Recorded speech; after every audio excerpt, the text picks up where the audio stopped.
Hey, I'm Andrew Hahn. I'm a member of Team Hero. I'm from Milwaukee, Wisconsin. Today we're gonna break down my routine from the AWI qualifier out here in Blaine, Minnesota, hosted by the Minnesota Disc Dog Club. This is my second round of freestyle, and we'll just get right into it. Some leg weaves. I always like to open up with a little freestyle moves, just get my dog warmed up, get my timing down. I love this reverse leg vault. We can kind of actually pause it right there. So as you notice, just there, Nalu missed that disc. What we call that from a lack of collection is a premature jump. So if a dog is sprinting all out, they don't slow down to leap and collect and grab that disc, you'll see them kind of like jump underneath it, no matter the height of the disc. It's one of those important aspects that we as a handler of our dogs know that they have that tendency, and we want to do everything in our power to make sure that, we throw the proper throw for them and try to hide all of the negative aspects. It's just an important part of being the handler and working as a teammate with our dogs.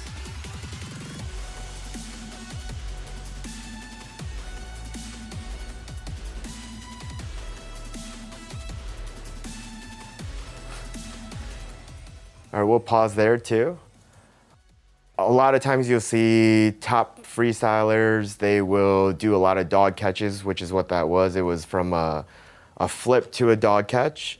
What I like to tell people is if you do that, make sure you acknowledge if they're spectators, acknowledge the spectators, smile at the judges, do something, take a moment to pause and show that you're having fun. I mean, at the end of the day, we're playing disc with our dogs. It should be fun. It should be enjoyable for not just us, but also the people who are watching. You want people to smile when they see you play.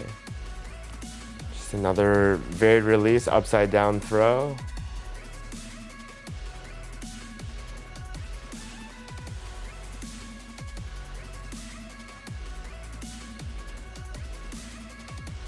Flip to a back vault. Can we stop right there?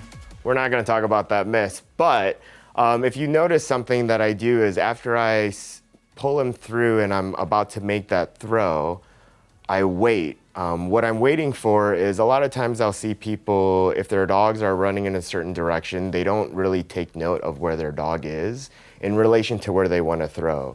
Something that I've always told people when I teach seminars or I teach lessons on freestyle is you are quarterbacking basically to your dog. Your dog is your wide receiver. If my dog is too far behind me and I make that throw, he has less of a chance of making that catch and completing that catch.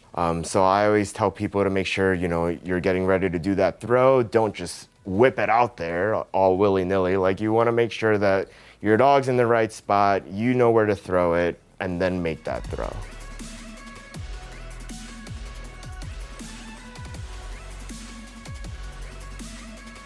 All right, hell yeah. All right, so we'll stop there. When you are trying to become one of the best freestylers, it's not just about what can the dog do, what kind of tricks the dogs can do, what kind of vaults, things like that. I personally like to have an emphasis on three parts. The dog, the team, and then also the human. Human skills come into play when it's being judged in freestyle of how many different releases you can do. If you notice, you watch people like Andrea Rigler, Chris Cruz, D, they will not just throw backhands throughout their routine. They'll do a multitude of throws. We call that release diversity. This is something that I've always been proud of. I used to do this with my dog Slinky, who's now retired from freestyle, so I incorporated it in with Nalu, is the 2 kick brush sequences. So you'll see it's just a regular kick brush that I did, and then the heel brush is something that I had worked on 2 years before I felt comfortable enough to throw it into a freestyle routine. And when I say that, I work on things until I feel that I can do them close to 90% success rate.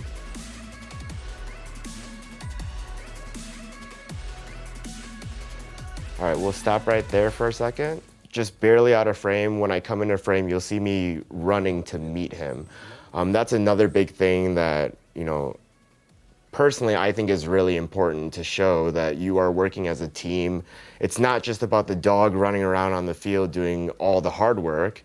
You wanna eliminate a lot of dead space where you just see the handler waiting for the dog to come back to them. One of the things I tell people is after you make an out throw, which is any longer throw to give you time to pick up the disc that you've used to get into another sequence, is if you've collected all your discs and your dog is still 30 yards away from you, don't just sit there and stand there and just wait. You want to go run, meet them, and then get right into your next sequence, which you saw I did here. And just to do a smooth transition, I pulled him through my legs for a through, turn around, set up, and we just go right into the next sequence.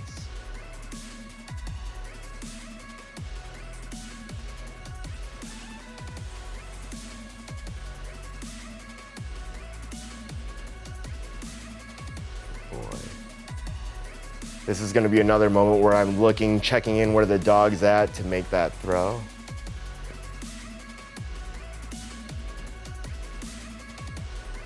Oh, I know what's coming up. It started out good and ended bad. Oh, we'll pause there. I want to talk about that for a second. If you look at that hero flag, you can tell the win, it's a pretty straight crosswind. I knew that that throw was going to be errant as soon as I released it, only because I exposed the underside of the disc to the wind. So when the underside of the disc, bottom of the disc is exposed to the wind, all it's going to do is carry. On the flip side, if it's a strong crosswind on top of the disc, you'll just see it drop down. So on that one, I should have released it a lot flatter. It was just an errant throw, and as soon as, like I said, as soon as I released it, I knew it was going in the tents. And while I knew it, you could tell from some of the people on the sidelines, they did not realize that was gonna happen. But it's just one of those things, you just gotta laugh it off. Mistakes happen. We're throwing with discs. It was quite windy today, but on a side note, if Nalu were to make that catch, it would have still counted as a catch.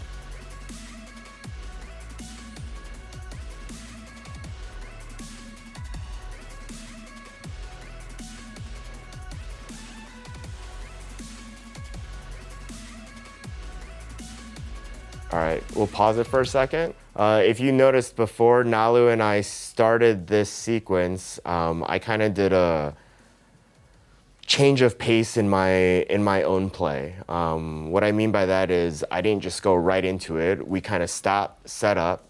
I think it's so important that routines aren't just 2 minutes of a fast tempo. I think a quick pause to show that you're about to do something else. You're about to do something either crazy or a cool sequence, so get ready, pay attention, and then go right into it. With this one, right before we start play again, I really like this. This is one of my favorite vaults. It's a chest vault where the dog will jump on your chest over your head to catch a disc that's thrown behind me. Unfortunately, I had a handler error and the placement of the disc was not where it needed to be for Nalu. It's one of my favorite vaults in freestyle. Oh, I just needed to throw it a little higher.